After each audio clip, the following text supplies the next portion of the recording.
एक समय की बात है।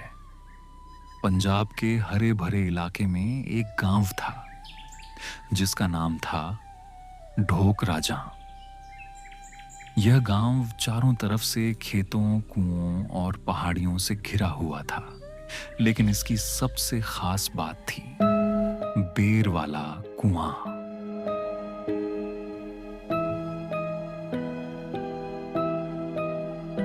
इस कुएं के बारे में मशहूर था कि वहां रात को एक चुड़ैल आती है। लोग कहते थे जिसने उस कुएं के पास सूरज ढलने के बाद कदम रखा वो फिर कभी वापस नहीं आया। लेकिन गांव का एक किसान अल्लाह दत्ता ऐसा इंसान था जो ना डरता था, ना ही किसी अफवाह पर आसानी से विश्वास करता। एक दिन गांव में पानी की भयंकर कमी हो गई। सारे कुएं सूख चुके थे, बस बेर वाला कुआं ही बचा था। अल्लाह दत्ता ने फैसला किया, मैं सुबह फज्र से पहले वहां जाऊंगा। सुबह वह अपनी रस्सी और मटके के साथ निकल पड़ा।